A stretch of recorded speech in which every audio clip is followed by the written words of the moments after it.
এত ফেরেশতা আদমকে দেখার জন্য যখন পিড়াপিড়ি শুরু করলেন, আবার আল্লাহ বললেন, ফেরেশতা এইভাবে তোমরা দেখতে পারবা না, আদমকে যদি দেখতে চাও তাহলে তোমরা তাওয়াফ শুরু করে দাও। তাওয়াফ মানে বোঝেন, যারা হজ করছে তারা বুঝবেন। এই টেজের উপর যারা আছে একজনও করেননি হজ?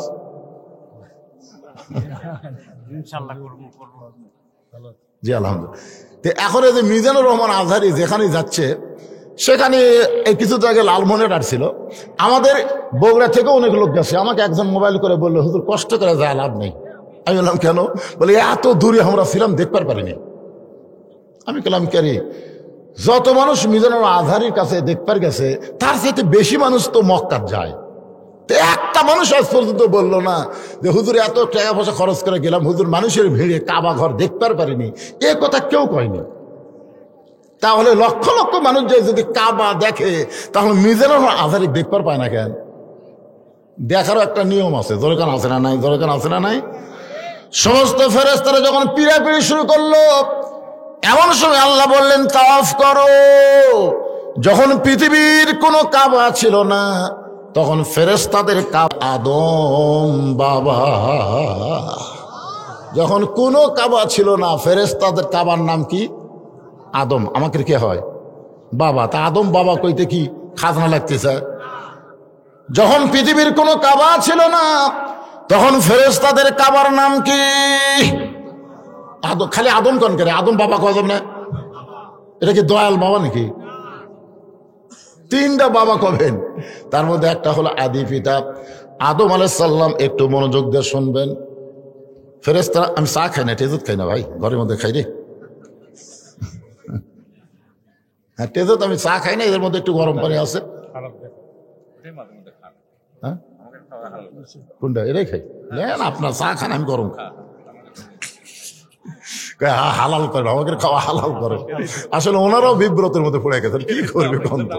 এখন মুখের সামনে দিছে ভাই, যান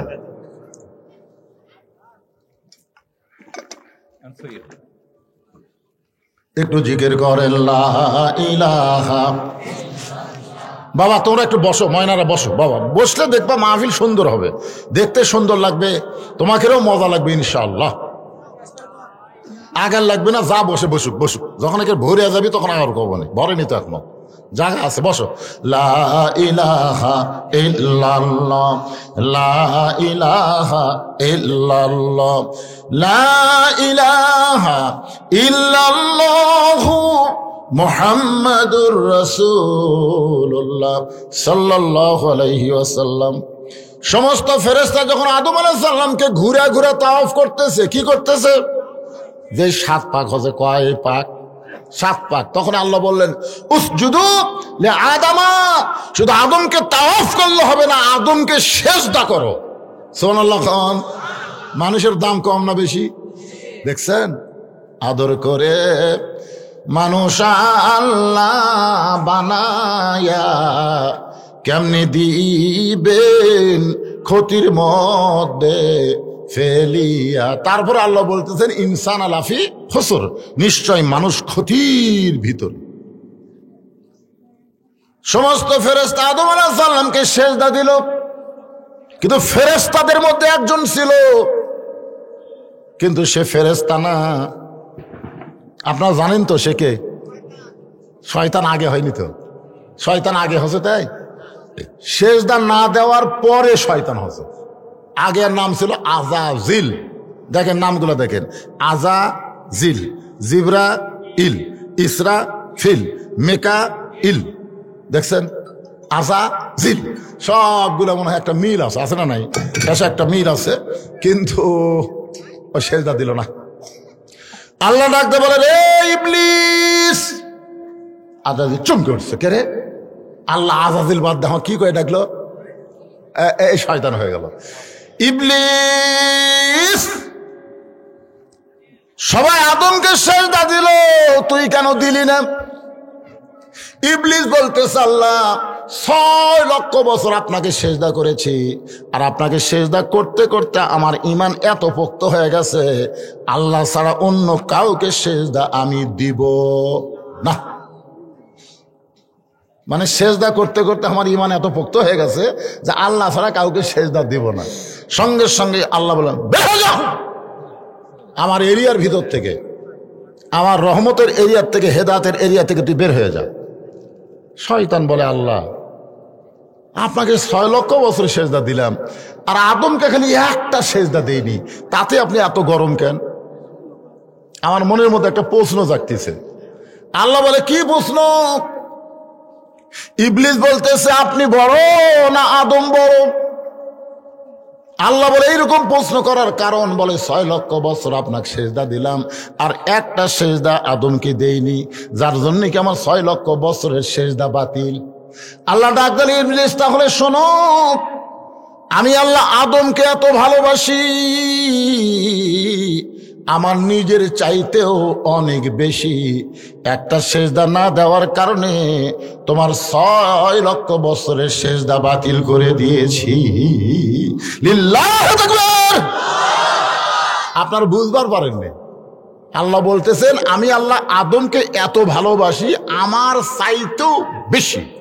তাহলে আল্লাহ মানুষকে আল্লাহর চাইতেও বেশি ভালোবাসে। আমরা মানুষ ইমানদার, আমাদের জীবনের চাইতেও আমরা আল্লাহকে বেশি ভালোবাসি। তোর এখন কথা ঠিক কিনা? প্রয়োজন হলে আল্লাহর জন্য আমরা জীবন দিতেও রাজি। আল্লাহ যদি এত ভালোবাসে তা আমরা আল্লাহ ভালোবাসবো না? কথা বলেন না কেন? প্রয়োজন হলে, প্রয়োজন যদি হয় আল্লাহর জন্য আমরা জীবন দিতে প্রস্তুত। এই ওয়াজটা আমি করার পরে ওয়াজটা ভারতে চলে গেছে। ভারতে আমার ওয়াজটা আমার সাথে সাথে বুঝতেছেন গোটা পৃথিবী ছয়লাভ হয়ে যায়। তো এখন ভারতের এক ভক্ত আমাকে মোবাইল করে বলতেছে হুজুর আপনার এই ওয়াজ ভারতের একটা হোটেলে বাজতেছে, হোটেলে অনেক হিন্দুরা পর্যন্ত খাওয়া দাওয়া করতেছে, ওরা শুনেই হায় হায় হায় বাংলাদেশের বক্তা কয় কি রে? প্রয়োজন হলে আল্লাহর জন্য আমরা জীবন দিব, কিন্তু ভারতের আগ্রাসনের কাছে মুসলমান মাথা মতো করবে না। জোরে কর কথা ঠিক কিনা? একটা জোকার চ্যানেল আছে, জোকার একটা চ্যানেল আছে দেখবেন, মাঝে মাঝে জোকারি করে দৌড়ে দৌড়ে দৌড়ে দৌড়ে যায় না, যায় কয় বাংলাদেশ নাই, বাংলাদেশ নাই, বাংলাদেশ নাই তো কি আছে? আমাকে একটা বারাসে এডিট করে আমার বস্তার মধ্যে তুলে সেই রকম পিটন কুত্তার লাল খাল কেমন কেমন করতেছে। তোর কোন কথা দেখতে তোরা কি মনে করিস আমরা পারি নাকি রে? তোর কে মতো ভারত উড়ে দিতে বাংলাদেশে 1 মিনিট লাগবে না। আমাদের কাছে ইমান আছে, আমাদের আল্লাহ আছে। তোর এখন কথা ঠিক কথা বলে। আমেরিকা ফিলিস্তিনের ছোট ছোট বাচ্চাদেরকে ইসরায়েলের হাতে এমন একটা অস্ত্র দিছে যে গুলি করবা, মায়ের কোলে থাকবে বাচ্চা, গুলি লাগবে বাচ্চাকে, কোনো শব্দ হবে না, মা মনে করবে কিছু হয়নি, অথচ বাচ্চার বুকে লাগে, বাচ্চার বুক পুড়ে বাচ্চা মারা যাবে। আমেরিকা তোমরা ফিলিস্তিন মুসলমান শিশু বাচ্চাকে পুড়ানোর জন্য অস্ত্র দিলে, হ্যাঁ আল্লাহ করে দেরি কর, তোরকে গোটা আমেরিকা আমি পুড়ে দেবো। তোরে কোন কথা ঠিক না? যে আমেরিকাতে আগুন লাগছে সবাই বলতেছে মুসলমান ভাই আপনারা কোথায়? ভাই আপনার কোথায় ভাই? আমাকে কোনো কিছু দিয়ে আগুন দমতেছে না, লিপতেছে না। ভাই তোমরা একটা আজান দেও। কে? তোরকে ঈশ্বরের খবর কি? তোরকে গডের খবর কি? তোরকে ভগবানের খবর কি? এখন মুসলমানকে আজান দিবার বলিস কেন? ঠেলা পড়লে আল্লাহ কি করে? আল্লাহ পারে কি পারে না? তোমরা বাংলাদেশ নিয়ে ষড়যন্ত্র করো না, তোমাদের ভারত ভাঙ্গে আল্লাহ খান খান করে দিবে। তোর এখন কথা ঠিক কথা বলে। আল্লাহ পারে কি পারে না? তোর এখন পারে কি পারে না? মনে করছিল বর্ডার বন্ধ করে দিব, আলু পেঁয়াজ বন্ধ করে দিব, চিনি বন্ধ করে দেবো, বাংলাদেশ না খেয়ে থাকবে। বাংলাদেশ না খেয়ে আছে? কথা বলেন আছে?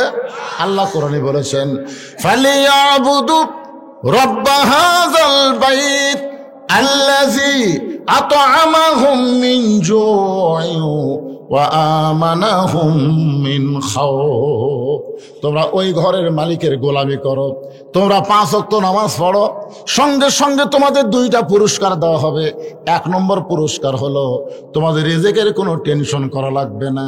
2 নম্বর পুরস্কার হলো যাবতীয় ভয় ভীতি থেকে আমি আল্লাহ তোমাদেরকে পুরোপুরি নিরাপত্তা দিয়ে দিব। বলেছেন কে? তাহলে রিজিকের মালিক কে? আল্লাহ কোরআনে বলেছেন ওমা মিন দাব্বাতিন ফিল আরদি ইল্লা আলাল্লাহি রিজকুহা।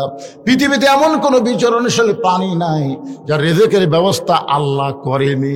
সেদিন কালায়ের মধ্যে এক ওয়াজ করতে গেলাম, একজন বলতেছে হুজুর, হ্যাঁ সেটা তো আমিও শুনতেছি, আপনাদের সকলের মত নিয়ে আমরা আজান যখন পড়তেছে তাহলে 10 মিনিটের মধ্যে একটা বিরতি দিয়ে আমরা এখানে এসার একটা জামাত করি, কি কন? সবাই একমত হওয়া লাগবে। এখন নামাজের কথা শোনা তো অনেকে বেয়া নামাজের কবি, আমাকে তো বিপদ হয়ে গেল রে, কি এক বিপদত পড়লেন। যে কয়জন লোক ওয়াজ শুনতেছে এর মধ্যে একটা লোক যদি নামাজ, আমরা সাথে ওয়াজ করছি তো অনেকগুলো। প্রথমে হয়েছিলাম নামাজাতে, বাসার সাথে কলটা ছিলাম, রোল ভাইয়ের সাথে ছিলাম, নামাজের একেবারে অল টাইম সদরের সবগুলো চলতেছে।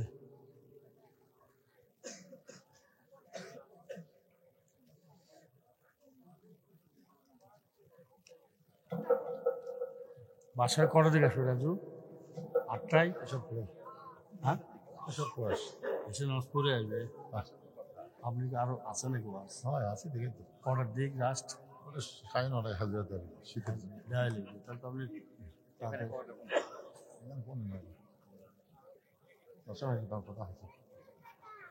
এসে না পড়ে রওনা দেবো, ভাই 8টা লাগিয়ে দেবো। তাহলে দুটো কথা করবে উনি, রাজু কিছু করে হলে তাড়াতাড়ি এটাও দরকার। আমার বাড়ির এলাকাতেই। আপনি করবেন না কিছু? না দেখি পরিবেশ হলে আপনার বক্তব্য শুনলে তো মানুষ এলাকার প্রথম, এলাকা কিন্তু প্রথম আগে বেশ কিছু আগে নাকি? ও তখন তো অনেক আগে। এই এলাকার প্রথম মানে কি এই সিজনে প্রথম নামাজ হয়, নামাজ হয় যখন নাও না একটু জান দিলাম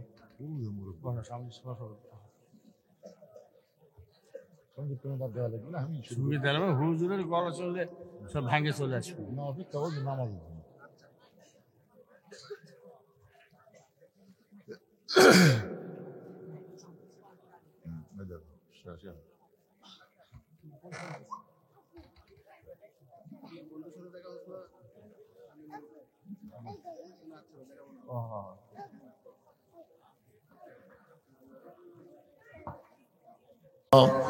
লা ইলাহা,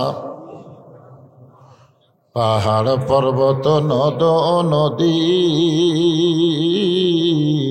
এ নাম গাহে নিরবধি।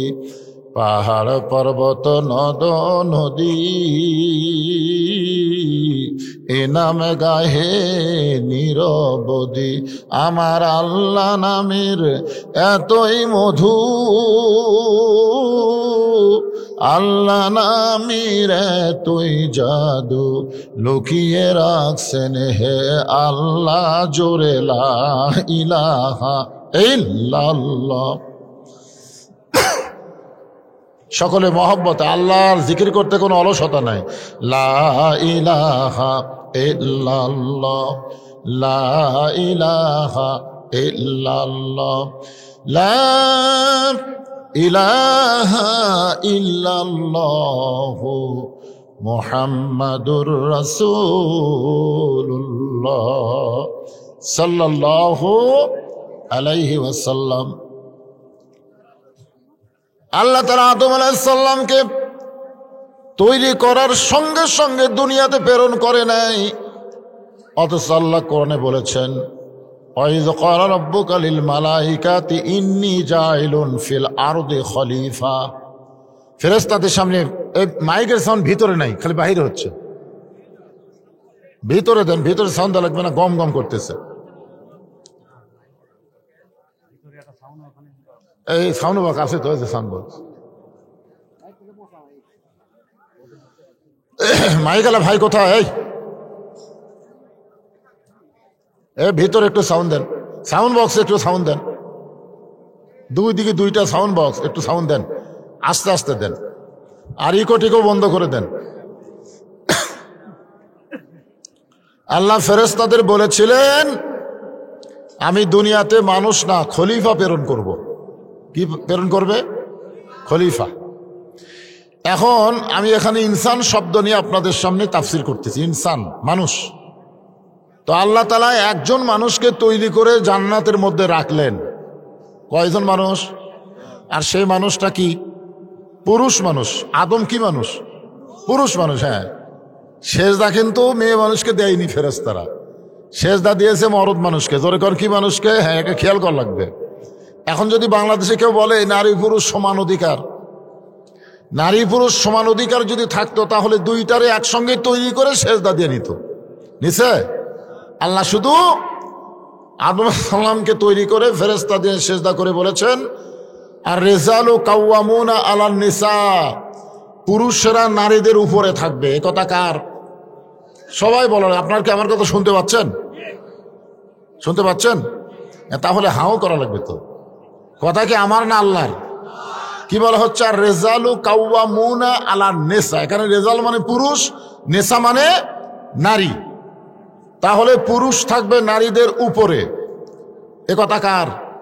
এই জন্য আল্লাহ তাআলা আদমকে সেজদা করাই নিলেন এবং একা একাই জান্নাতের মধ্যে রাখলেন। এক সময় আদম আলাইহিস সালামের ভিতরে একটা রোগ ঢুকলো, রোগ। সে রোগের নাম হলো ছটফটানি। কি রোগ? ছটফটানি। এই রোগটা কিন্তু আমাদের যুবক ছেলেদের একা রোগ না, এই রোগটা আমাদের বাপেরও ছিল। আজকে যুবকেরা বাড়িতে থাকবার চায় না, রাস্তায় ঘুরে বেড়ায়। কি করে? ছটফট করে না? ছটফটানি বন্ধ করবার যদি চাও, একটা ভালো মেয়ে দেখে আর বিয়ে দিয়ে দাও, আর ছটফটানি বেড়া এমনি বন্ধ হবে। তোর কোন কথা ঠিক কিনা? আদম আলাইহিস সালামের ভিতরে যখন ছটফটানি ব্যারাম ঢুকলো, আল্লাহ বুঝবার পারলেন। আল্লাহু আলিমুম বিজাতিস সুদূর, মুখে বলার আগে অন্তরের ভাষা জানে তিনি কে। আরো জোরে বলেন। আমি বলিনি, খালি কল্পনা করছি। আল্লাহ বলে ওটাও আমি জানি। তো এখন আদম আলাইহিস সালামের ভিতরে রোগটা আল্লাহ বুঝতে পেরে আদম আলাইহিস সালামকে জান্নাতের মধ্যে একটা ঘুম দিলেন। ডাক্তারের কাছে গিয়ে যদি আপনি বলেন যে খালি আমি ছটফট করি, তখন ডাক্তার বলে একটু ঘুমের ওষুধ দেয়, যে ঘুমের ওষুধ খালি, ঘুম পারলে ঠিক হয়ে যাবে। আদম আলাইহিস সালাম যখন ঘুমিয়ে অচেতন,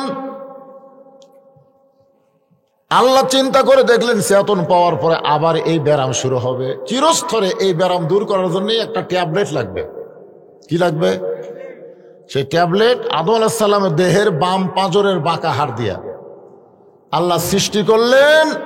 তার নাম হলো হাওয়া, যিনি আমাদের মা। সোনালো বলেন। আদম যদি আমাদের বাবা হয়, হাওয়া হচ্ছেন আমাদেরকে প্রথম পুরুষ এবং প্রথম নারী। মা হাওয়াকে তৈরি করার পরে আদমের সঙ্গে আল্লাহ নিজে বিয়ে দিলেন। স্বামী স্ত্রী হিসাবে তাদেরকে আল্লাহ তাআলা জান্নাতে থাকার অনুমতি দিয়ে দিলেন। সুবহানাল্লাহ কোন। এবং ঘোষণা করলেন ওয়ালা তাকরাবা হাযিহিশ শাজারাতা ফাতাকুনা মিনাজ জালিমিন।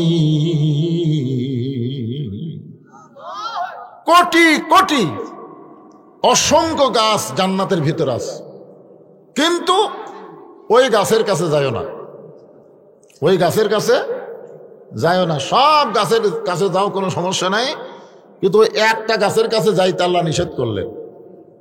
ওটার নামই হলো হুকুম। ওইটার নাম কি? কথা বলেন। হুকুম মানে আল্লাহর গোলামি, হুকুম মানে আল্লাহর ইবাদত। আল্লাহর হুকুম পালন করার নামই হলো ইবাদত। এই যে আল্লাহর হুকুম এশার নামাজ আদায় করা, এটা কার হুকুম? আমরা সবাই বললাম। যতগুলা মানুষ ওয়াজ শুনছি ততগুলা মানুষকে পড়ছি কি? এখনো পর্যন্ত যতগুলা মানুষ ছিলাম সেগুলো তো এখনো হয়নি। চিন্তা করে দেখেন, আল্লাহ রাসূল যে বললেন যে মান তারাকা সালাতু মুতাম্মিদান ফাকাত কাফারা, ইচ্ছা করে এক ওয়াক্ত একটা নামাজের হুকুম কেউ যদি তরক করে, সে অবশ্যই আল্লাহর সাথে কুফরি করলো। বাইনাল আবদি ওয়াল কুফরি তরকুস সালাত, বান্দার কাফেরের মধ্যে পৃথক করার জিনিসটার নামই হলো নামাজ। পৃথক করার জিনিসটার নাম কি? আরো জোরে বলেন। যারা নামাজ আমরা পড়লাম, ফাদখুলি ফি ইবাদি ওয়াদখুলি জান্নাতি, আর যারা পড়লাম না তারা হলাম কাফের। যে যুব সমাজ আজকে এই তাফসীর মাহফিল করতেছেন, এই যুবকদেরকে আমি লক্ষ্য করে বলবো, খালি কোরআনের মাহফিল করলে হবে না, নামাজ ধরা লাগবে। ধরে কোন ঠিক কিনা? যুবক, কোটি কোটি যদি তোমরা তাফসীর করো, কোটি কোটি, যতটুকু সওয়াব হবে এক ওয়াক্ত নামাজ আদায় করলে তার চাইতে বেশি সওয়াব আল্লাহ দান করবে। কোনটা করা গুরুত্ব? মাহফিল করার গুরুত্ব বেশি না নামাজ পড়ার গুরুত্ব বেশি? আজকে অনেকে আমরা মনে করি বাৎসরিক একটা মাহফিল করা দরকার, কিন্তু প্রতিদিনে যে 5 ওয়াক্ত নামাজ দরকার এটা আমরা মনে করি না। আল্লাহ বললেন ওই গাছের কাছে যাইও না, আদম বললেন যাব না, কিন্তু মা হাওয়া কথা কয় না। আদম কি বলেছেন? যাব না, কারণ আল্লাহ যখন নিষেধ করছে যাব না, কিন্তু মা হাওয়া কথা কয় না। আদম আলাইহিস সালামের সন্দেহ হলো, কে রে আমি যাব না কইলাম, এই আমার বউ কয় কিছুই কয় না। এক সময় আদম বললেন হাওয়া তোমার খবর কি? বলে এত গাছ থাকতো, এই গাছের কাছে আল্লাহ যাওয়ার নিষেধ করলো কেন? নিষেধ করলো কেন? নিষেধ করলো কেন? ওর জিকির একটাই, নিষেধ করলো কেন? মেয়ে মানুষকে যদি আপনি কোনো কাজে নিষেধ করেন, ওর প্রতি ওর আগ্রহ বাড়ে না কমে? খালি বলবেন যে এই কথা তার কাউরে কইও না, এটা কিন্তু গোপন কথা, এটা যেন কাউরে কইও না। ওই যতক্ষণ না বলবে এর পেটের ভুটভুটি বন্ধ হবে না। জোরে কোন ঠিক কিনা? আগে বলবে তার বান্ধবীকে যে কথা কিন্তু অত্যন্ত গোপন কথা, আমার স্বামী আমাকে নিষেধ করছে, কাউকে বলা যাবে না, খালি তোমাকে বললাম, তুমি জান কাউরে কইও না। যাকে বলবে জি। আচ্ছা আমি বলতে চাই, আমি বলতেছি, শহীদ জিয়ার সৈনিকের আগমন, বাদশা ভাইয়ের আগমন, সবাই জোরে সোরে বলবেন, বাদশা ভাইয়ের আগমন, লিল্লাহে তাকবীর। আসসালামু আলাইকুম। আমি শহীদ জিয়ার কথা এই জন্যই বললাম, আমরা বাংলার মুসলমানেরা জানি আল্লাহর প্রতি পূর্ণ আস্থা, বিসমিল্লাহির রহমানির রহিম লেখে ধর্ম নিরপেক্ষতাকে মাটির তলে কবর দিয়েছেন যিনি, শহীদ জিয়া তিনি। জোরে বলেন কথা ঠিক কি না?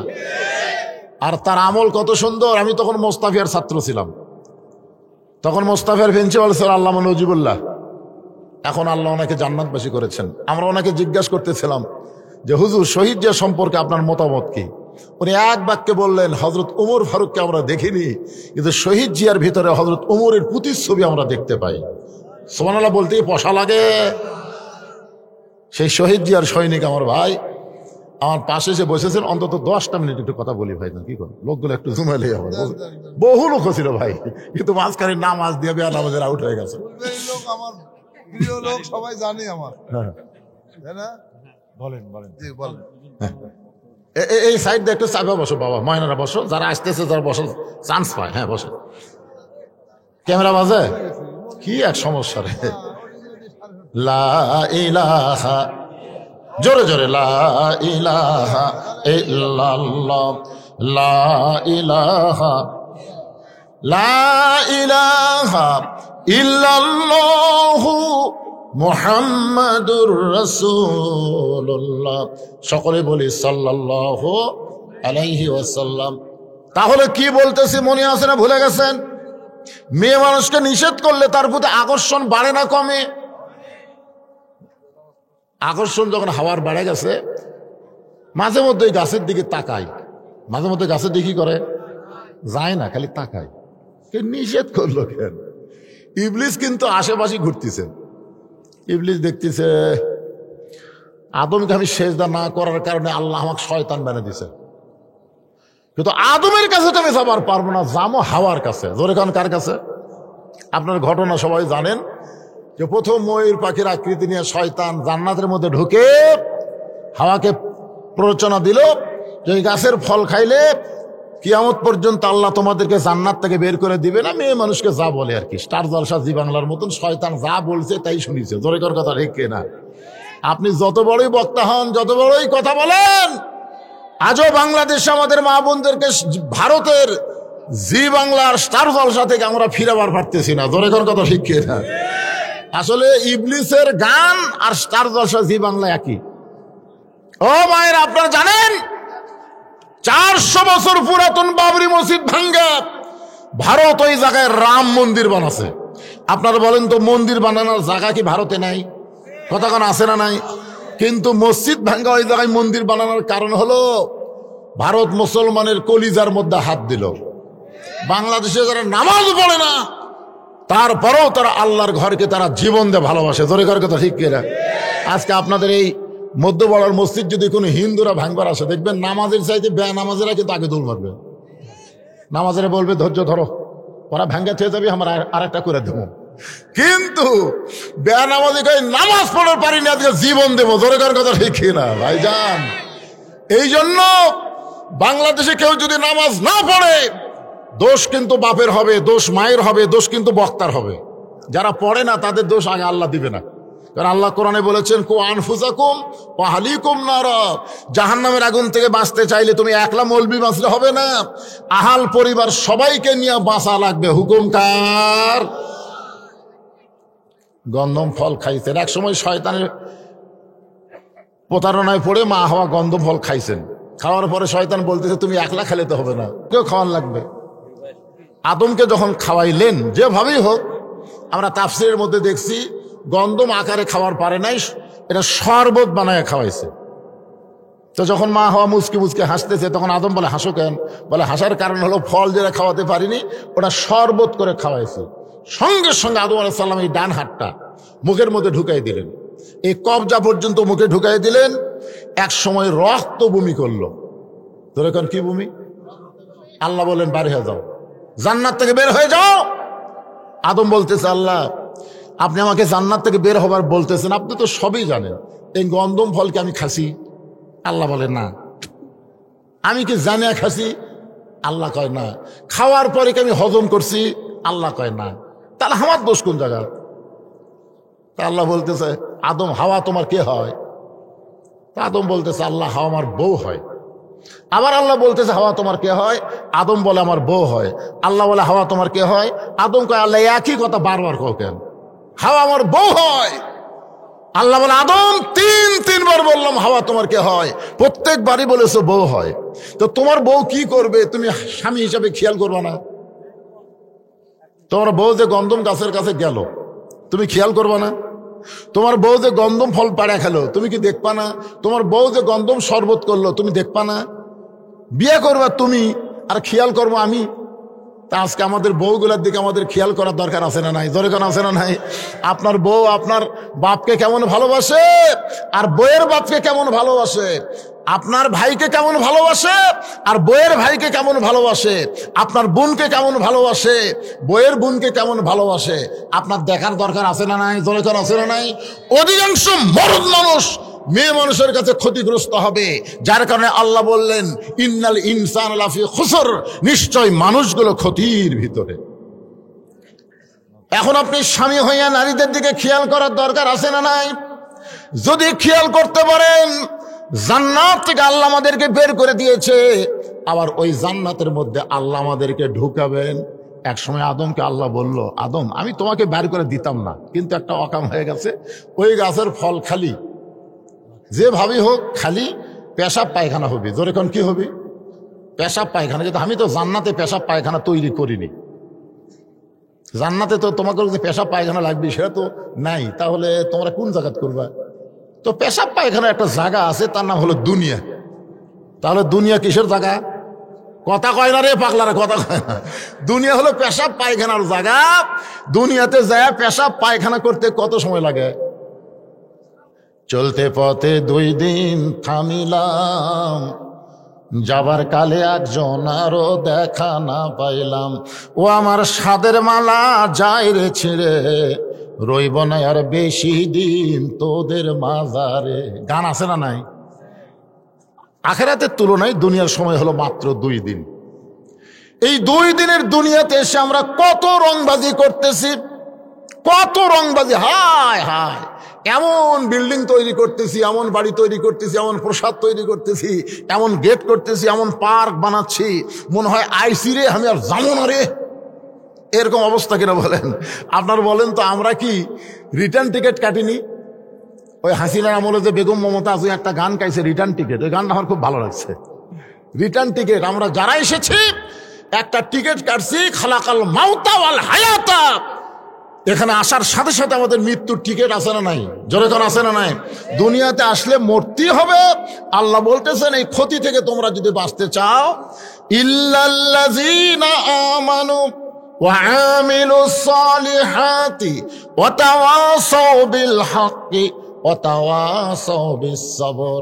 এই 4টি কাজ যদি তোমরা করতে পারো তাহলে আমি আল্লাহ তোমাদেরকে ক্ষতির মধ্যে ফেলে দিব না। জোরে বলেন কয় কাজ? আরো জোরে।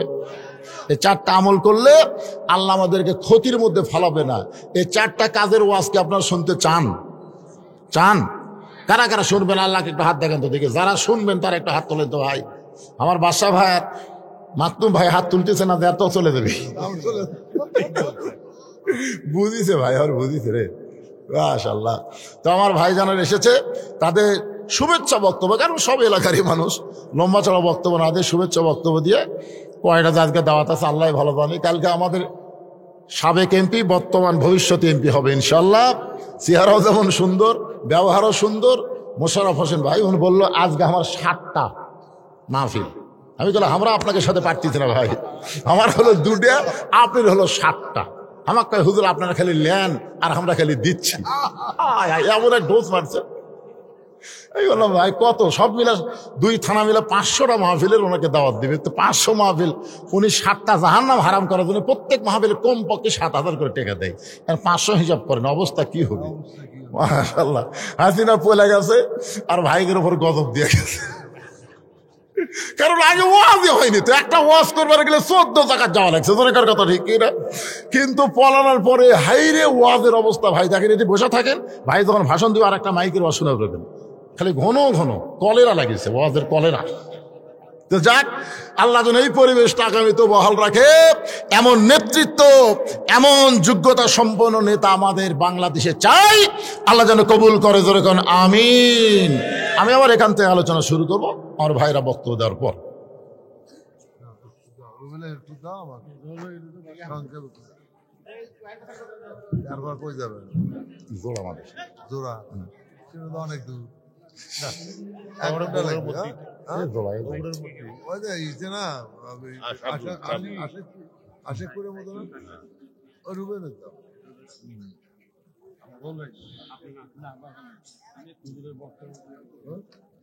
তুমি করে দেবে না? এখন দাও দাও দাও দাও দাও দাও। আমাদের আবার প্রোগ্রাম আছে, আমাদের আবার আব্দুল্লাহ সম্মানিত উপস্থিতি, ওনার আবার ওখানে আজকের মাহফিলে বিশেষ অতিথি জনাব মোহাম্মদ রাজু হোসেন টাইগার, সাবেক কাউন্সিলর 18 নম্বর ওয়ার্ড, তাকে সংক্ষিপ্তভাবে 2টি কথা বলার জন্য বিনীতভাবে আহ্বান জানাচ্ছি।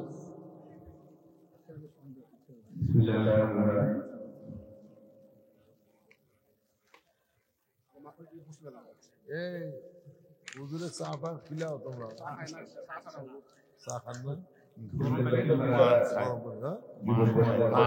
ওয়াজের পরে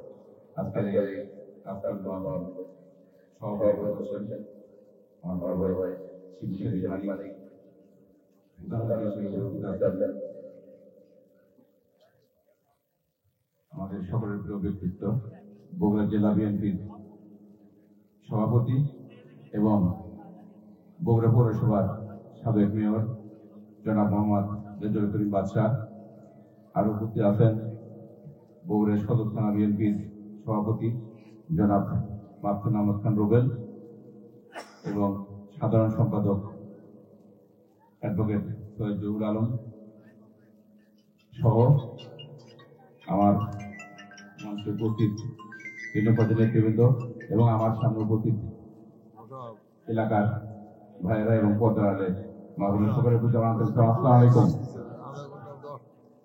হুজুর এই বক্তব্যের প্রথমে একটা কথা বললো যে গত বছর এরকম সময়ে ওয়াজ মাহফিল করার এই পরিবেশটা আসলে ছিল না। মানে ওয়াদের অনুমতি নিবার গেলে পরেও বিভিন্ন জায়গায় ধর্ণা দেওয়া লাগতো, ওনার ক্ষেত্রে আরো বেশি। আমি নিজে ওনার জন্য কয়েকটা তদবির করছিলাম, ওনাকে একটু মানে বললাম সেই কথাটা, শেরপুর ওয়াজ করার জন্য এবং বন্ধুগঞ্জ ওয়াজ করার জন্য, মানে ওই থানাগুলো আমার লোক ছিল, মানে আমার বন্ধু আছে ওনার জামাই বাড়ির রয়েছে, ওনারও মারফত তদবির করা লাগতো আর কি। আসলে কিন্তু এখন কিন্তু সেই পরিবেশ নাই, স্বাচ্ছন্দ্যে আমরা ওয়াজ মাহফিল করতে পারছি, তাই না? এই স্বাচ্ছন্দ্য ওয়াজ মাহফিল করতে গিয়ে এই পরিবেশটা ফিরে আনার জন্য যারা নিজের জীবন দিছে, তার জন্য আমরা অবশ্যই স্মরণ করব। সবচেয়ে বেশি স্মরণ করব আমাদের শহীদ প্রেসিডেন্ট জিয়াউর রহমানের সুযোগ্য সন্তান, বিএনপির ভারপ্রাপ্ত চেয়ারম্যান জনাব তারেক রহমানের জন্য।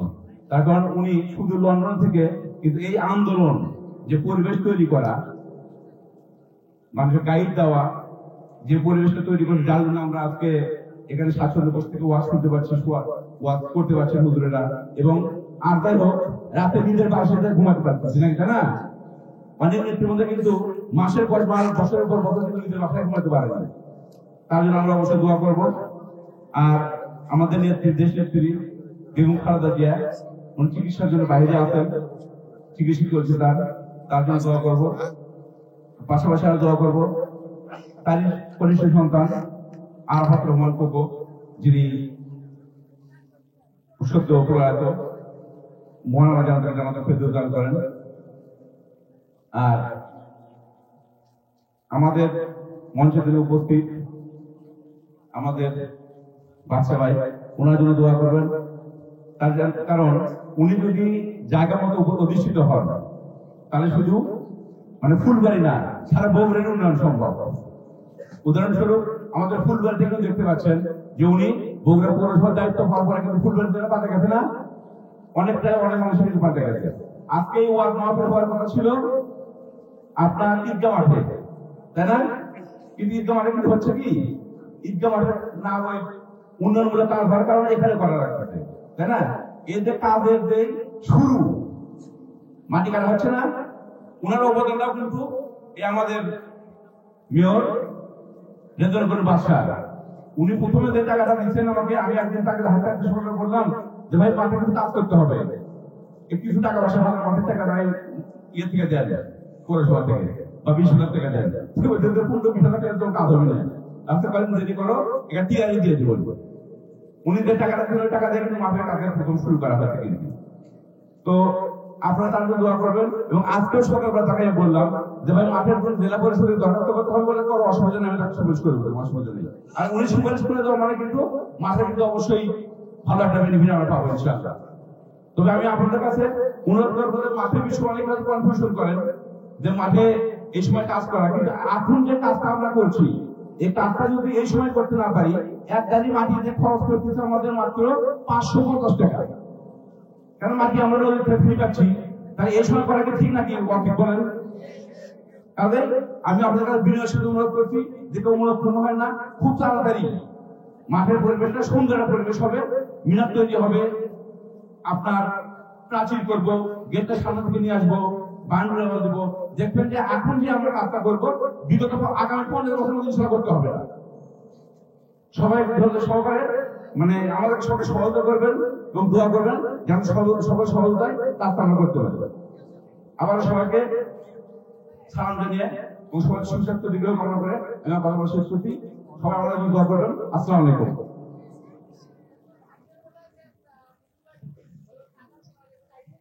ধন্যবাদ রাজু ভাইকে তার মূল্যবান বক্তব্য রাখার জন্য।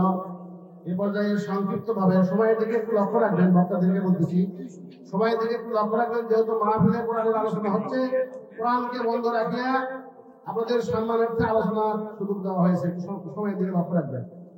এ পর্যায়ে আপনাদের সামনে সংক্ষিপ্ত বক্তব্য রাখার জন্য আহ্বান জানাচ্ছি বাংলাদেশ জাতীয় দল বিএনপি বগুড়া সদর উপজেলার সংগ্রামী সভাপতি মাহমুদ খান আহমেদ দুলাল ভাইকে সংক্ষিপ্ত ভাবে কথা বলার জন্য।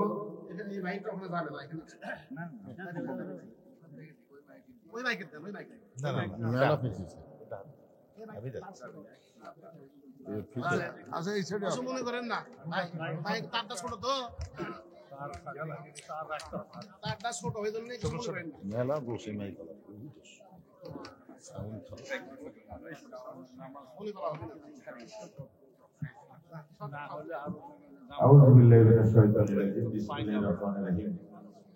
ফুলবাড়ি দক্ষিণ পাড়া যুব সমাজের উদ্যোগে আজকের এই বিরাট তাফসীরুল কোরআন মাহফিলের সম্মানিত সভাপতি আমাদের অত্যন্ত প্রিয় ছোট ভাই 18 নম্বর ওয়ার্ড বিএনপির সাধারণ সম্পাদক আমাদের রাজপথের সহযোদ্ধা শিবলি সাদিক মানিক, প্রধান অতিথি হিসেবে উপস্থিত রয়েছেন যার প্রশংসায় আমরা পঞ্চমুখ, আমাদের প্রাণপ্রিয় নেতা, আমাদের মতো হাজারো নেতা তৈরি কারিগর হিসেবে আমরা যাকে বলি, আমার রাজনৈতিক শিক্ষক, বগুড়া জেলা বিএনপির সংগ্রামী সভাপতি, বগুড়া পৌরসভার সাবেক জননন্দিত মেয়র জননেতা জনাব রেজাউল করিম বাদশা ভাই এখানে প্রধান বক্তা হিসেবে যিনি উপস্থিত রয়েছেন, উনি অত্যন্ত আমাদের প্রিয় একজন মানুষ, যার বক্তব্য আমরা সময় পাই শুনি। আলহাজ মুফতি মাওলানা নজরুল হোসেন মিয়া, আমাদের এই বগুড়ার কৃতি সন্তান, এখানে বিশেষ অতিথি হিসেবে উপস্থিত রয়েছেন আমার রাজনৈতিক জীবনের আমার অত্যন্ত বিশ্বস্ত সহযোগিতা, বগুড়া সদর উপজেলা বিএনপির সংগ্রামী সাধারণ সম্পাদক, বগুড়া জেলা বিএনপির আইন বিষয়ক সম্পাদক, আমার বিশ্বস্ত সহযোগিতা যারা অ্যাডভোকেট সৈয়দ জহুরুল আলম উপস্থিত রয়েছেন, বগুড়া জেলা বিএনপির সংগ্রামী কোষাধ্যক্ষ আমাদের শ্রদ্ধেয় বড় ভাই সাদত হোসেন উপস্থিত, অত্র এলাকার কাউন্সিলর, সাবেক কাউন্সিলর রাজু বাইকার সহ আমাদের ভাইয়েরা অনেক নেতৃবৃন্দ এখানে আছেন, আমি নাম বললাম না। সম্মানিত এলাকাবাসী, পর্দার অন্তরালের মা ও বোনেরা, সবার প্রতি আমার সালাম, আসসালামু আলাইকুম। আমি বক্তব্য রাখবো না, আমি শুধু আজকের প্রধান বক্তার একটি বক্তব্য থেকে কথা বলবো। উনি কিন্তু অনেক প্রাণ খুলে কথা বলছেন, আমাদের দুই পাশে রেখে। দেখলেন না আপনারা, এই যে একটা আমাদের ভাতৃত্ব বন্ধন, এটা কিন্তু একদিনের নয়। আমরা একসঙ্গে লড়াই করেছি, আমরা রাজপথে আন্দোলন সংগ্রাম করেছি। উনি অনেক প্রতিবন্ধকতার মধ্য দিয়ে ওয়াজ করে অ্যাঙ্গেলের কথা বলে আমাদেরকে উজ্জীবিত করেছেন। কি বলেন? উনি আমাদের সঙ্গে ছিলেন, উনি আমার ওয়াজের ময়দান থেকে আমাদের সঙ্গে ছিলেন, আমরা বিশ্বাস করি। ততই উনি আমাদের সহযোদ্ধা। আজকে আমরা মিলেমিশে দেশটাকে পুনর্গঠন করতে চাই। নিজেদের মধ্যে আমরা হানাহানি কাটাকাটি না করে আমাদের এই হাসিনা মুক্ত বাংলাদেশকে ধরে রাখতে চাই। এই দ্বিতীয় স্বাধীন বাংলাদেশকে ধরে রাখার জন্য আমাদের ঐক্যটা বেশি জরুরি। তাই আসুন আমাদের আগামী দিনের পথ বিনির্মাণের জন্য আজকে আমাদের তাদের জন্য আজকে আমরা এই বাংলাদেশকে ফিরে দিয়েছি, সেই শহীদদের আত্মার মাগফিরাত কামনা করবো ইনশাআল্লাহ। পাশাপাশি তাদের জন্য দোয়া করব এবং আজকের এই মাহফিলে আপনারা যারা এসেছেন, আপনাদের সবার জন্য আল্লাহ পাক আমরাও তার সঙ্গে থাকবো ইনশাআল্লাহ। আল্লাহ পাক আমাদের জন্য রহমত বর্ষণ করবেন। আমি শুধু প্রতি মাহফিলে আমি দোয়া চাইনি, আমাদের সাবেক প্রধানমন্ত্রী, আমাদের ভোটে যিনি বারবার নির্বাচিত হয়েছেন, যিনি অসুস্থ অবস্থায় দীর্ঘ 6টি বছর কারাগারে ছিলেন, এখন বাংলাদেশের মানুষ তাকে সম্মানে ভূষিত করছেন। শুধু বাংলাদেশ নয়, বাংলাদেশের বাহিরে আন্তর্জাতিক বিশ্ব তাকে সম্মানে ভূষিত করেছেন। এবং আপনারা জানেন, কাতারের আমির সাহেব তার জন্য স্পেশাল বিমান পাঠিয়ে দিয়েছেন। যুক্তরাজ্য সরকার তাকে ভিআইপি মর্যাদা দিয়েছেন। সৌদি আরবের সরকারের দূত তাকে তার কাছে দাওয়াত দিয়েছেন, আপনি লন্ডন থেকে ফেরার সময় আপনি দয়া করে উমরা করে আসবেন। এমনি সম্মানে উনি ভূষিত হয়েছেন। এটাই আল্লাহর বিচার। আজকে শেখ হাসিনা যাকে হত্যা করতে চেয়েছিল, তাকে বিশ্বাস করে দিতে চেয়েছিল, আল্লাহ পাক তাকে জীবিত রেখেছেন এবং সম্মানিত করেছেন। আর শেখ হাসিনা একজন চোরেরও মর্যাদা রয়েছে, কিন্তু হাসিনার সেই মর্যাদা কিন্তু নাই। আজকে সারা বাংলা, সারা পৃথিবীতে কোন দেশ হাসিনাকে গ্রহণ করছে না, এটা হাসিনার পাপের কাজ। অতএব এই শিক্ষা যেন আমরা গ্রহণ করি, এই অভিজ্ঞতা যেন আমরা ধারণ করে আগামী দিনে আমরা পথ চলি, এটা আমাদের জন্য আপনারা দোয়া করবেন। আমরা বিশ্বাস করি আমরা শহীদ জিয়ার সৈনিকরা, শহীদ জিয়ার সততাকে সামনে রেখে আমরা আগামীতে পথ চলবো। আমাদের মহান নেতা তারেক রহমান উনি বাংলাদেশে আসবেন, ওনার বর্তমানের বক্তব্য, তার যে আহ্বান বাংলাদেশের মানুষকে আলোকিত করেছে। বিশ্বাস করি বাংলাদেশের মানুষকে যে পথ নির্দেশনা দিচ্ছেন, সেটা বাংলাদেশের মানুষ মুগ্ধ হয়েছে। আমি বিশ্বাস করি ওনার বক্তব্য, ওনার নেতৃত্বে বাংলাদেশ ঐক্যবদ্ধ থাকবে এবং আগামী দিনের বাংলাদেশ এগিয়ে যাবে একটি ইসলাম প্রিয় বাংলাদেশ, ধর্মপ্রিয় বাংলাদেশ, আমরা মুসলমান প্রিয় বাংলাদেশ হিসেবে আগামী দিনে আমরা এই বাংলাদেশকে বিনির্মাণ করবো ইনশাআল্লাহ। এই আশাবাদ ব্যক্ত করে আজকে এই মাহফিলের সফলতা কামনা করে আমি আমার সংক্ষিপ্ত বক্তব্য শেষ করছি। সবাইকে সালাম, আসসালামু আলাইকুম। ধন্যবাদ রুবেল ভাইকে তার মূল্যবান বক্তব্য রাখার জন্য। এ পর্যায়ে সংক্ষিপ্ত বক্তব্য রাখার জন্য বিরোধী আহ্বান জানাচ্ছি বাংলাদেশ জাতীয়তাবাদী দল বিএনপির 18 নম্বর ওয়ার্ড সভাপতি, সেক্রেটারি, সাধারণ সম্পাদক জনাব শিবলি সাদিক মানিক ভাই আজকে সবার সম্মানিত সভাপতি, তাকে সংক্ষিপ্ত বক্তব্য রাখার জন্য আমি গ্রহণ আহ্বান জানাচ্ছি। আউযু বিল্লাহি মিনাশ শাইতানির রাজিম। বিসমিল্লাহির রহমানির রহিম। ফুলবাড়ি যুব সমাজের উদ্যোগে আজকের এই তাফসীর মাহফিলে আজকে যিনি প্রধান অতিথি হিসেবে উপস্থিত আছেন, আমাদের গর্ব, আমার পরিবারের অভিভাবক এবং 18 নম্বরের আত্মার আত্মীয়, যিনি এই 21টি ওয়ার্ডের মধ্যে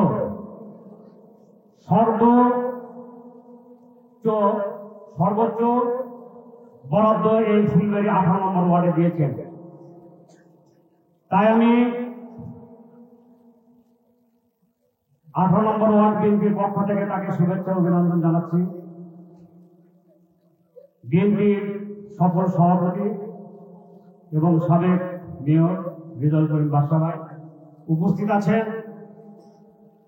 বগুড়া সদর উপজেলার সম্মানিত সভাপতি মাকতুম আহমেদ খান রুবেল ভাই, সাধারণ সম্পাদক অ্যাডভোকেট জহুল ইসলাম জহুল ভাই,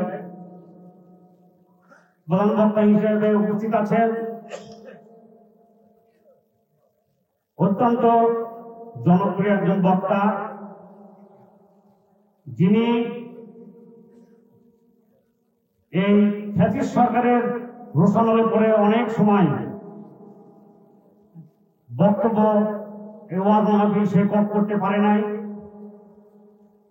আমাদের বজরুল রশিদ মিয়া উপস্থিত আরো আছেন অত্র এলাকা সাবেক কাউন্সিলর রাজু হোসেন পাইকার সহ আমার সামনে মঞ্চে উপবিষ্ট এলাকাবাসী, পদ্মালয়ে থাকে মা ও ভাই বোনেরা, সবাইকে সালাম, আসসালামু আলাইকুম। আজকে আমরা এই 18 নম্বর ওয়ার্ডে মোটামুটি 9টি ওয়াজ মাহফিল এ যাবৎ আমি দেখেছি এবং অতিথি হিসেবে ছিলাম। এই যে আগামীকালও একটা আছে, আমাদের 18 নম্বর ওয়ার্ডে ধরতে গেলে অনেক এই ওয়াজ মাহফিল চলতেছে, অথচ দীর্ঘ 17 বছর আগে থেকে এই ফ্যাসিস্ট সরকার ইসলাম বিদ্বেষী মহিলা তিনি আমাদের এই ওয়াজ মাহফিল এবং ইসলাম প্রচার থেকে বিরত থাকার জন্য বিভিন্নভাবে সমস্যা করেছিল। আমাদের যারা ওয়াজ মাহফিলের আয়োজক ছিলেন তারা এই রোশনালো করেছিলেন বিগততে। তারা থানায় থানায় দাঁড়ে দাঁড়ে ঘুরেছিল যে প্রধান বক্তা কে হবেন, অতিথি কে হবেন, এইগুলি তাদের ধর্ণা দিতে দিতে অনেককে হতাশা হয়ে অনেক এই ওয়াজ মাহফিল করা বাদ দিয়েছিল। আজকে তার বিচার আল্লাহ পাক ফয়সালা করে দিয়েছে। আমাদের দেশ নেত্রী বেগম খালেদা জিয়া, আপনারা জানেন, ওনার স্মৃতি বিজড়িত ক্যান্টনমেন্টের বাসা, একজন স্বামী ক্যান্টনমেন্ট স্মৃতি বিজড়িত সেই বাসা থেকে তাকে বের করে দিয়েছিল। সেদিন আমাদের দেশ নেত্রী বেগম খালেদা জিয়া অঝরে কেঁদেছিলেন এবং দেশবাসীও কেঁদেছিলেন এবং আফসোস করেছিলেন। আজকে আল্লাহ পাক তাকে দেশ থেকে বিতাড়িত করেছে। তো আমি বেশি বক্তব্য রাখবো না। এখানে যেহেতু প্রধান বক্তার কথা শোনার জন্য আপনারা অধীর আগ্রহে অপেক্ষা করছেন, এখানে তার ডিরেক্ট দিয়ে কথা বলা, এটা আমাদের যদিও এটা সামাজিক একটা অতিথি আমরা করে থাকি বা আমরা অতিথি হয়ে থাকি, এটা একটা সৌন্দর্য। তাই আমি দীর্ঘায়িত বক্তব্য করবো না। এ পর্যায়ে আমাদের সামনে বক্তব্য রাখবেন আজকের প্রধান অতিথি জনাব রেজাউল করিম বাদশা ভাই, তাকে বক্তব্য অনুরোধ করছি। বিসমিল্লাহির রহমানির রহিম। যুব সমাজের উদ্যোগে ফুলবাড়ি দক্ষিণপাড়া আজকের এই বিরাট তাফসীর মাহফিলের সভাপতি জনাব মোহাম্মদ সিদ্দিক সাদিক মালিক, সাধারণ সম্পাদক অর্থ ওয়ার্ডের ওয়ার্ড বিএনপি, আজকে উপস্থিত রয়েছেন আমাদের সদর থানা বিএনপির সম্মানিত সভাপতি, জেলা বিএনপি সহসভাপতি আব্দুল আহমদ কান্নাবেল, উপস্থিত রয়েছেন আমাদের জেলা বিএনপির আইন বিষয়ক সম্পাদক এবং সদর থানা বিএনপির সাধারণ সম্পাদক আপনাদের এলাকার কৃতি সংবাদ জহুর আলম, জেলা বিএনপির কোষাধ্যক্ষ আমাদের শাহাদত হোসেন, অর্থ ওয়ার্ডের বিএনপি ভাইস প্রেসিডেন্ট এবং সাবেক কাউন্সিলর রাজু হোসেন টাইগার, উপস্থিত আরো বিএনপির বিভিন্ন পর্যায়ের নেতৃত্ব, অঙ্গসংঘ নেতৃত্ব এবং আজকে যার বক্তব্য শোনার জন্য আপনারা অধিক আগ্রহ অপেক্ষা করছেন এবং মাঝপথে তাকে থামিয়ে আমরা কথা বলছি। তিনি আমাদের অত্যন্ত শ্রদ্ধা ব্যক্তিত্ব, প্রখ্যাত আলেম আলাজ মুফতি মাওলানা বদরুল শিক্ষা, আমাদের এই কাহালুর তিনি সন্তান, দ্বিতীয় বক্তা হাফেজ মাওলানা মোহাম্মদ আলী সাহেব, বরেণ্য অতিথি জনাব মোহাম্মদ আব্দুল হক, ভাই প্রশাসনিক মানবেন্দ্র সহ উপস্থিত আমার সম্মানিত মুসলিমবৃন্দ, আমার সামনে ও পদ্মার অন্তরালে আমার মা বোনেরা, সবাইকে আমার সালাম, আসসালামু আলাইকুম। প্রথমে আমি মহান রব্বুল আলামিনের কাছে লাখ লাখ শুকরিয়া আদায় করি। মহান রব্বুল আলামিন আজকে আমাদেরকে এমন একটি পরিবেশে, সুন্দর পরিবেশে নিশ্চিন্তে নির্বিঘ্নে কোরআন হাদিসের কথা বলার সুযোগ করে দিয়েছে। সেই জন্য আল্লাহর কাছে লাখ লাখ শুকরিয়া আদায় করি। কারণ এই পরিবেশ তো আপনারা বলছেন অনেকে, এই পরিবেশ আগে ছিল না। আপনার অগাস্ট অভ্যুত্থানের পূর্বে ছিল এই পরিবেশ ছিল না। অনেকের ভয় ছিল, যাবে কি যাবে না, পারমিশন দেবে কি দেবে না, বক্তা আসবে কি আসবে না, তার উপরে আমার নিষেধাজ্ঞা আছে কি নাই, অনেক, এবং পুলিশের লোক বসে থাকতো, মিসাইল লোক বসে থাকতো কোন বক্তা কি বলে, এবং বক্তা বক্তব্য দিয়ে বাড়ি ফেটে যাবে কিনা এটারও কোনো নিশ্চয়তা ছিল না। রাজপথেই মধ্যপথে তাকে গ্রেফতার করা হয়েছে এবং অনেক ইতিহাস রয়েছে। আমাদের আল্লাহ মালিক মহান রব্বুল আলামিন সব ফয়সালা করে দিয়েছে। কি বলে? আপনাদের দোয়া, এদেশের মানুষের দোয়া, এদেশের মানুষের হাজারি আল্লাহ শুনেছেন। অগাস্ট বিপ্লবের মধ্য দিয়ে শেখ হাসিনা বাংলাদেশ থেকে পালাতে বাধ্য হয়েছে। কি বলে? পালাতে বাধ্য হয়েছে। শেখ হাসিনা দম্ভ সভা করে বলেছিলেন যে শেখ হাসিনা বাংলাদেশ থেকে পালায় না, বলেনি? কিন্তু পালাইছে তো। অহংকার, দম্ভ ধ্বংস করে দিয়েছে। ব্রাউনের চেয়েও বড় হয়ে গেছিল। হ্যাঁ, আজকে আমরা বলতে চাই, দম্ভ অহংকার যারা করবেন তাদের পতন এইভাবে হবে। 17 বছর দেশ পরিচালনা করেছেন, কিন্তু বগুড়ার উনি কোন উন্নয়ন উনি করেন না। কারণ এই বগুড়ায় জন্মগ্রহণ করেছিলেন শহীদ জিয়াউর রহমান। এটাই অপরাধ। আমাদের প্রধান বক্তা বলেছেন, উনি স্লোগান দিয়েছেন শহীদ জিয়াউর রহমান শহীদ, এবং উনি শহীদ জিয়াউর রহমান সম্পর্কে অনেক কথা বলেছেন। শহীদ জিয়াউর রহমান একজন, অনেকে বললেন আল্লাহর ওলি ছিলেন। কারণ আমরা যখন মারা যাই, আমাদের কবরে, আমাদের গোরস্থানে কবর থাকে, সব বলে উমুকের কবর, উমুকের কবর, তাই না? একমাত্র ওলি আল্লাহ যারা মারা যান তাদেরকে কবর বলে মাজার, তাই বলে না? জিয়াউর রহমানের কবরকে কবর বলে না মাজার বলে? সবাই মাজার বলে। এটা কি বিএনপি শিখিয়ে দিয়েছে? না, বিএনপি বলছে ভাই মাজার বলবে, সব মানুষের মন থেকে এসেছে মাজার বলে।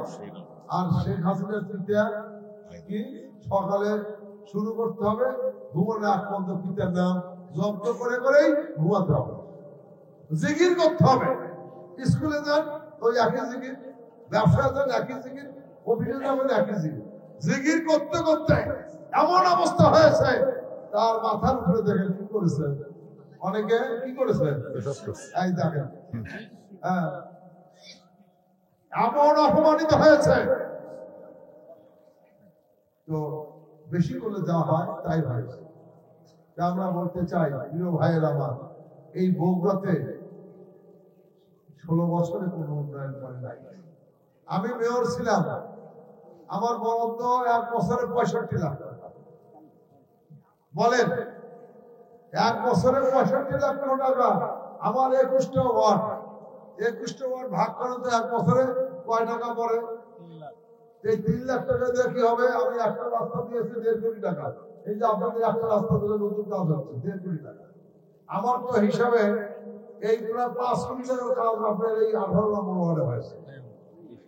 প্রায় 5 কোটি টাকার কাজ করেছি আমি ইনশাআল্লাহ 3 বছর। হ্যাঁ, বেশি করে কম না। তাহলে আমি এইরকম 21টা ওয়ার্ডে কাজ করছি। বিশেষ করে বর্ধিত এলাকাগুলো খুবই অবহেলিত ছিল। রাস্তা নাই, ড্রেন নাই, বিদ্যুৎ নাই, কালভার্ট নাই। মানুষ একটু ইটের সলিমের ভিতরে আমল বিল আরকান, এরই নাম হলো ঈমান। এখানে ঈমান সম্পর্কে 3টা কথা বলা হয়েছে। 1 নম্বর হলো জবানে বলতে হবে লা ইলাহা ইল্লাল্লাহ। শুধু জবানে বললে হবে না, কলিজার মধ্যে জায়গা দেওয়া লাগবে। তাসদিক বিল জানান, ঈমান যদি কলিজার মধ্যে জায়গা দিবার পারেন, ওই ব্যক্তির কাছে জীবনের চাইতে ঈমানের গুরুত্ব বেশি হবে।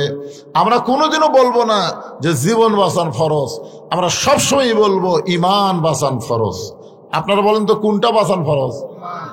আজকে বাংলাদেশের অনেক মানুষ বলে জীবন বাঁচান ফরজ। না, আসলে জীবন বাঁচান ফরজ না। আপনি যতই চেষ্টা করেন আপনি আপনার জীবন বাঁচাবার পারবেন, কিন্তু একটু চেষ্টা করলে ঈমানকে বাঁচানো যাবে। তাসদিক বিল জানান, এরপর বলা হয়েছে আমল বিল আরকান। ঈমান অনুযায়ী আমল করা লাগবে। ঈমান অনুযায়ী যদি আমল করতে চাই, 1 নম্বর আমল হলো নামাজ। 1 নম্বর আমল কি?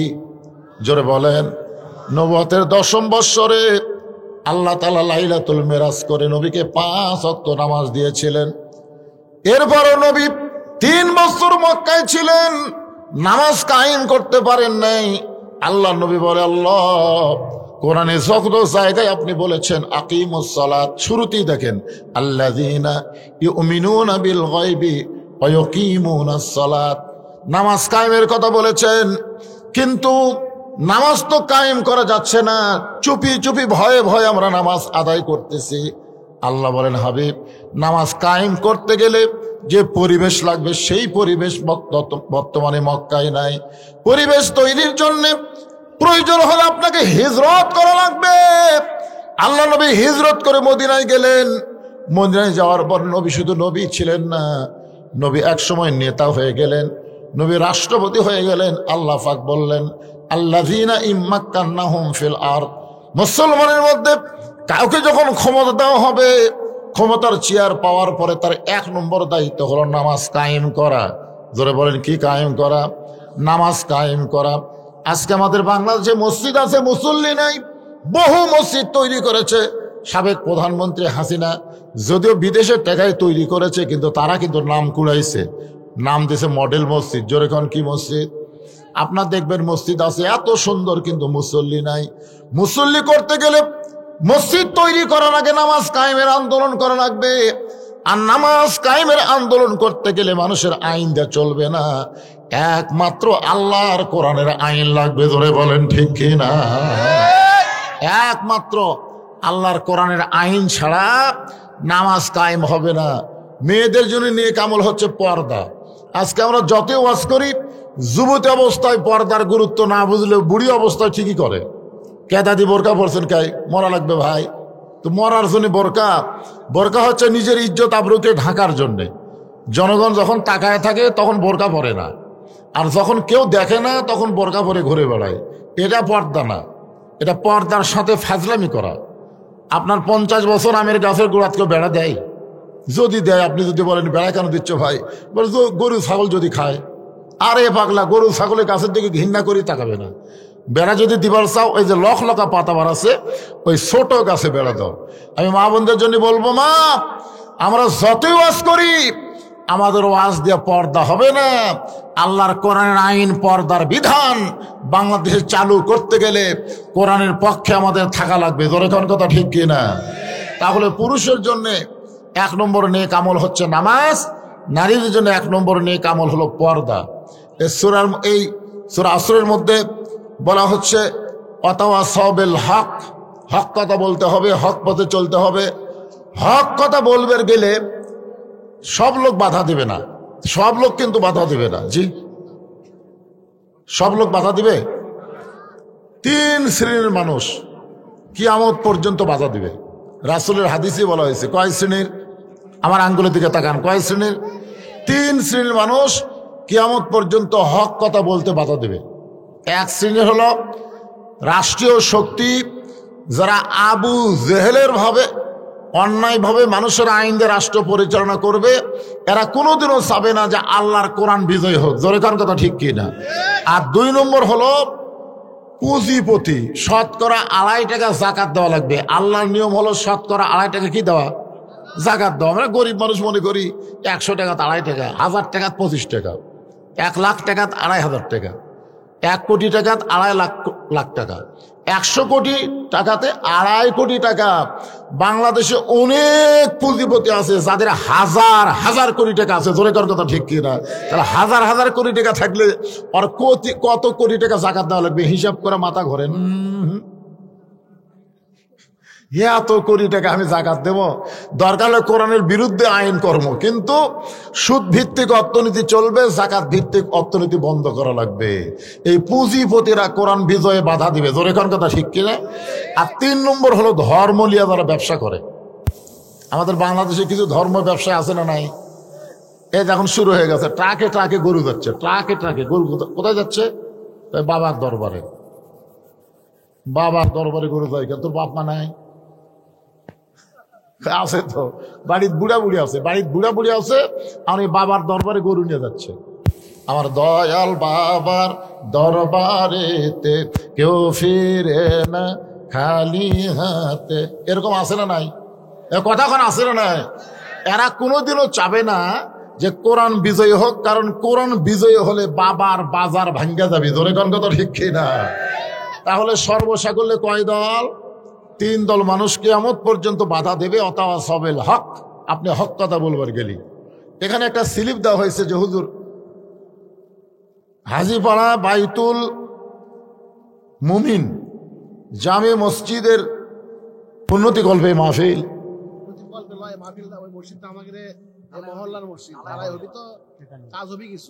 আচ্ছা, যেখানে লেখছে যুব সমাজ, তো যুব সমাজ লেখছে।